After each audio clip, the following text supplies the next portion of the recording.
सबसे पहले मैं एक घटना की ओर आपका ध्यान दिलाना चाहता हूं। कल खबर आई रांची के एक हिस्से में दो मुहा सांप मिला। दो मुहा सांप, और अभी सांप की चर्चाएं बहुत चल रही है। कोई किसी को विषैला सांप बता रहा है, तो कोई किसी को ढोर सांप बता रहा है, तरह तरह की। उसी में दो मुहा सांप निकला। मुझे लगता है यहाँ के राजनीतिक परिदृश्य में दो मुहे सांप का निकलना बहुत बड़ा संकेत देता है। यानी दो मुंह है इनके, एक मुंह से कुछ बोलेंगे और एक मुंह से जहां लूट का माल खाने के लिए रहेगा वो पब्लिक से छिपा हुआ वो पीछे की तरफ रहेगा। चलिए आज के प्रेस कॉन्फ्रेंस की ओर लौटते हैं। देखिए, भारतीय जनता पार्टी ने 2 तारीख को मशाल जुलूस निकालने का निर्णय लिया है।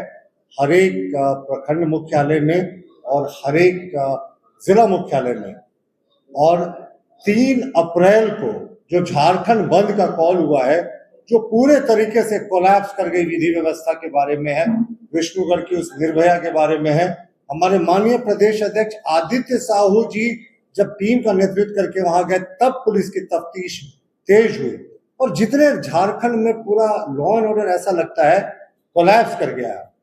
यह कहना अतिशयोक्ति नहीं होगी साहब। रहमान डकैत से सिर्फ एक इलाका से ही थरथरी थी। झारखंड में हर गली में रहमान डकैत खुले छूटा घूम रहा है, खुलेआम घूम रहा है हर एक गली में रहमान डकैत, और सरकार के कान में जू तक नहीं रेंग रही।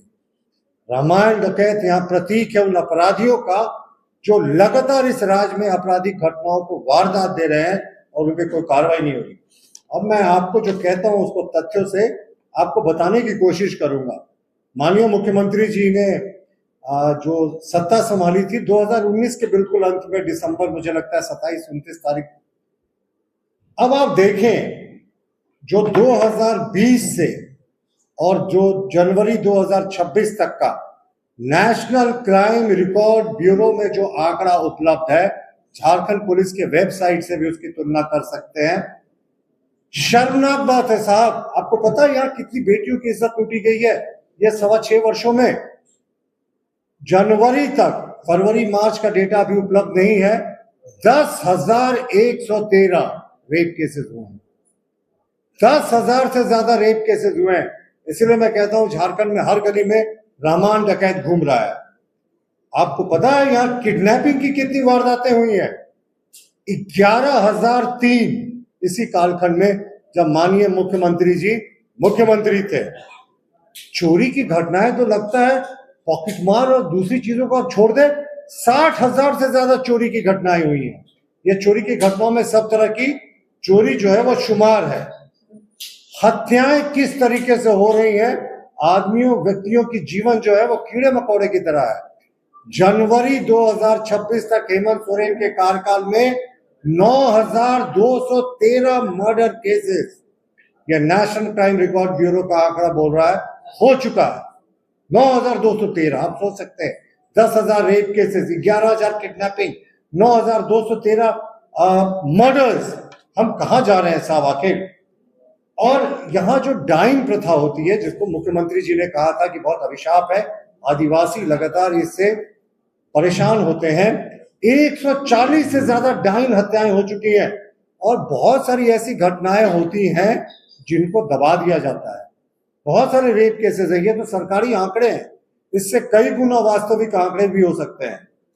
और आप देखें इसी दरमियान जो संज्ञेय अपराध होता है, यानी कॉग्निजेबल ऑफेंस, जिसमें कोर्ट संज्ञान लेता है, आपको पता है इन 6 वर्ष और 2 महीने में 2,80,000 से ज्यादा संज्ञेय अपराध हुए हैं।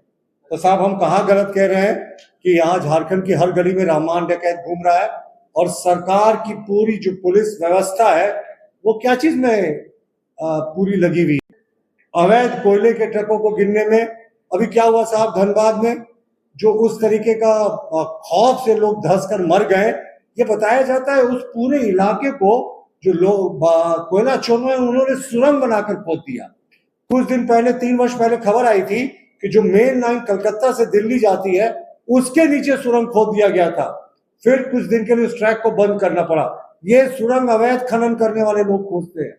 और आप सोचिए ये सारा कुछ सरकार के संरक्षण में चल रहा है। संरक्षण जैसे गंभीर आरोप मैं क्यों लगा रहा हूं? क्योंकि जब एक थानेदार को पता होता है साहब कि उसके थाना क्षेत्र में क्या हो रही है, तो इस सरकार जिसके पास पूरी मशीनरी है, स्पेशल ब्रांच है, पुलिस है, इतने सारे पुलिसकर्मी है, क्या इनकी सहभागिता नहीं होगी? क्या इनका कट नहीं होता होगा? माइनिंग माफियाज क्या इनको कट नहीं देते होंगे?